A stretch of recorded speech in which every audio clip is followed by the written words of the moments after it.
Vijayawada Gollapudi market yard MLS point, Gannavaram MLAs పాయింట్లో పౌర సరఫరాల శాఖ మంత్రి నాదెండ్ల మనోహర్ ఆకస్మిక తనిఖీలు చేశారు. పూర్తి వివరాలు తెలియాల్సింది. క్యూఆర్ కోడ్, క్యూఆర్ ట్యాగ్ కూడా మేము పొందుపరిచి ఈ సంవత్సరం మన బడి పిల్లలకి మధ్యాహ్న భోజనం పథకం కింద 25 కిలోలు బస్తాలు ప్యాక్ చేసి రాష్ట్ర వ్యాప్తంగా సుమారు 40,000 పాఠశాలలు, అదేవిధంగా ఒక 4,000 సంక్షేమ హాస్టల్స్లో కూడా అందించడం జరుగుతుంది.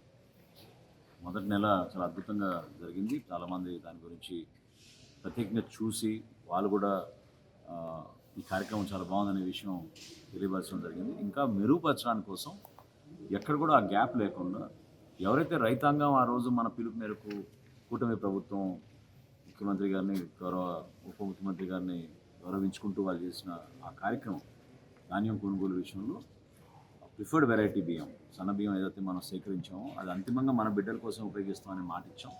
దాని ప్రకారంగానే ఈ రోజున దాదాపు 2,50,000 మెట్రిక్ టన్నులు మధ్యాహ్న భోజనం పథకం కింద అందించబోతున్నాం. ఈరోజు గొల్లపూడిలో ఉన్న ఎమ్మెల్యేస్ పాయింట్, అంటే మండల లెవెల్ స్టాకింగ్ పాయింట్లో తనిఖీలు చేయడం జరిగింది.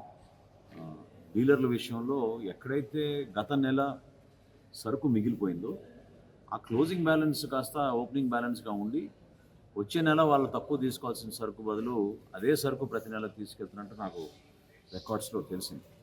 సో ఈ రైస్ పక్కదారి పోకుండా ఉండడానికి కోసం చేస్తున్న ప్రయత్నాల్లో ఖచ్చితంగా పారదర్శకత పెంచడానికి వీరందరినీ కూడా నేను కోరాను. మీరు ఖచ్చితంగా మనం ఇచ్చే రేషన్ బియ్యాన్ని ప్రజలకు ఉపయోగపడే విధంగా 15 రోజులు మనం 1వ తారీఖు నుంచి 15వ తారీఖు వరకు ఇస్తున్నాం.